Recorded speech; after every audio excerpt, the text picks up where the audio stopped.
Hello, members and friends of First Parish Brewster Unitarian Universalist. I am making this video message from my home here on Cape Cod. Many of you know I returned last week.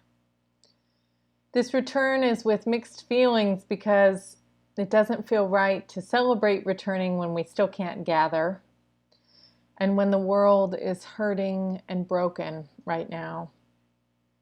So I just want to lift up the ways that your hearts are broken and grieving because of all of the violence against our siblings of color, because the way our siblings of color have said, we are afraid, we are tired of this.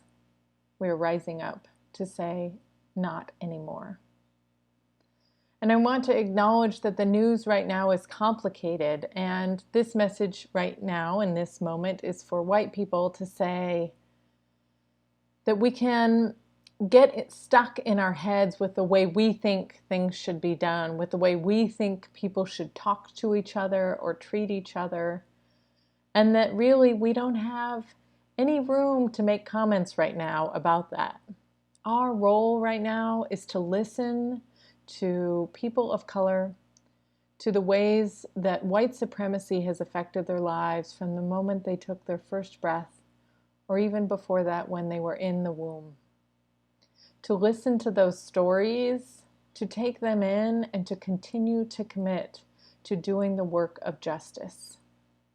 Because people are dying. People have been dying. And yet, right now, it's our time to say, not anymore. To make those calls that we need to show up in ways that we need to. There are, below this video, there are 3 ways you can get involved. These ways are from the Love Resists campaign of the Unitarian Universalist Association. So I encourage you to get involved, to know that even if you are in your home because of this pandemic, you can still get involved. You can still use your voice to speak up and say, this isn't right.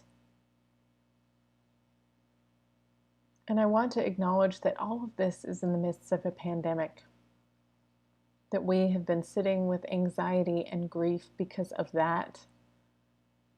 And so at times it can feel like it's all just a little bit too much. But to remember to not let your grief and your anger stop you from doing the work of justice. To remember to do things that nourish your soul and your mind. Go outside, feel the sun on your face. Feel the wind in your hair. Remember that we are all connected and we are all responsible. Yet no one can do this work alone. And no one can do this work if their well is empty. So now is the time to continue to commit to all of those self-care practices for you. It was so wonderful to see many of your beautiful faces on our worship service yesterday, honoring our CYM program and our Bridging Youth.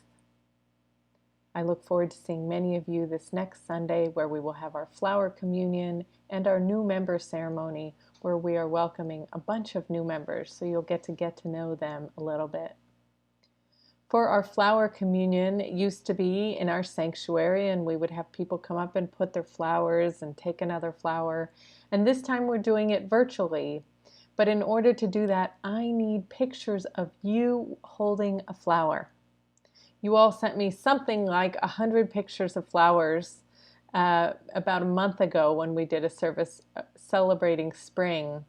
And so now I'd like you to take a picture of you holding a flower so we can see your face, because part of the beauty of our worship services is being able to see all of you, you beloved members of this community.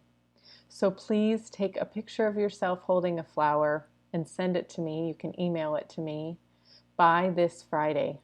You are needed for this. Know that you are a beloved member of this community. Know that we are all connected. We all grieve together. And we all commit ourselves to work for justice together. This pandemic cannot stop us in the work for justice. I hope you are in with me, because we are all needed right now. Take good care of each other until we see each other online again. And remember that we do have our Vespers service this Wednesday night at 7 p.m. A place to lay down that grief, a place to be comforted together. So I hope many of you join us for that. Take good care.